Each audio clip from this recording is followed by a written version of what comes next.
Very good afternoon and welcome to Channel NTV. I'm Chichi Gosi and here at the latest of your news update.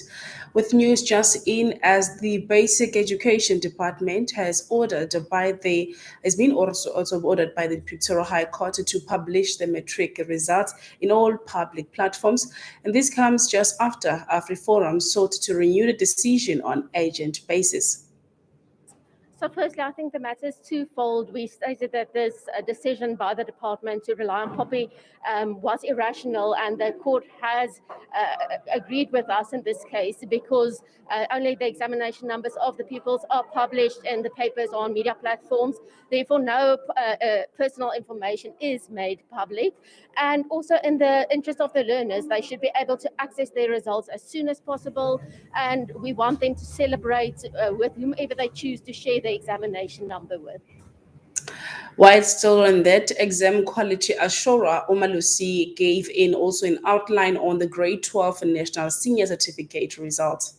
I wish to once again, on behalf of Umalusi Council and staff, to express my sincere condolences to all stakeholders in the education sector who lost their loved ones because of the COVID-19 pandemic.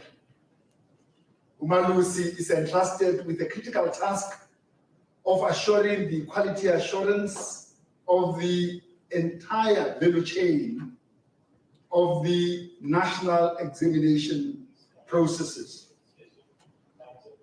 Umalusi has committed itself to carry out its legislative mandate to ensure that the qualifications within its sub-framework of qualifications retain their currency and utility.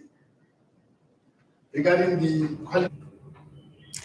Expected today, Transport Minister Fikile Mbalula will be announcing the festive season road statistics. A provincial report released by Minister recorded more than 100 fatal crashes before Christmas Day. Peter DeBrain is weighing us into this matter. In 2020-21 in South Africa, and what is the much broader, longer-term road safety issues? There's been an 8.8% decrease in road traffic because of COVID.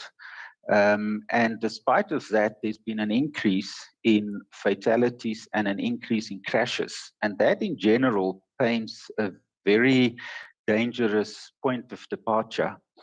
In announcing this segment just after the news, the question was asked, how should the public view the statistics being issued later today? Now, it's a fairly complicated topic, but the bottom line involved is South Africa is one of the most dangerous places in the world to drive a vehicle on a public road. In other news, the public hearings for the Eskom's 20.5% tariff hike application is kicked off at the National Energy Regulator of South Africa yesterday. Western Cape stakeholders told the NESA that the proposed tariff hike is way above inflation. Hamid Winkler is weighing us into this. Somehow or other, it's got to be kept on going. So the question is, how does one fund it? And let's also not forget that Eskom has got enormous debts at the moment. It's of the order of 500 billion or so.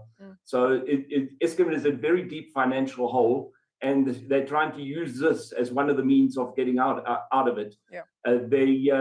It's a debate of how does one actually fund it? Does one make the people who use the electricity pay, which is effectively what would happen if they get their increase, or alternatively, the money comes just from a grant, from an extra bailout from government, in which.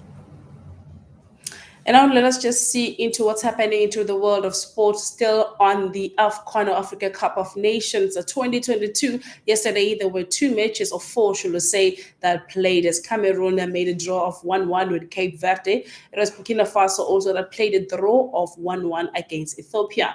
Today, you can be expected at 6 o'clock to see Malawi taking on Senegal, and Geneva is going to be with Zimbabwe. Comoros is going to take on Ghana at 9 o'clock. Cameroon are currently sitting on 7 points, leading on the Group A. It is Guinea on 4 points, leading on Group B. Morocco also are on 6 points, leading on Group C. We will keep you updated and posted into what's happening also into the world of sports regarding the Africa Cup of Nations. I'm Chichinkosi for Channel NTV.